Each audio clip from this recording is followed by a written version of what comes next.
First, in sexual reproduction in flowering plants, you should understand the technical terms in this chapter. That was the reproductive male part.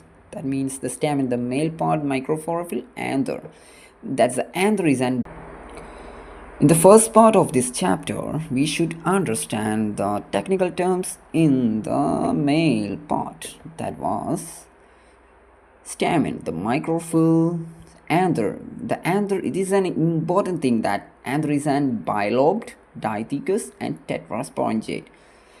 We have no time to give such an explanation for that. You should understand in or by hand that the pollen sac, microsporangium, pollen grain, young we call that is microspore, and the mature, that means mature pollen grain or male gametophyte, generative cell, the male gamete.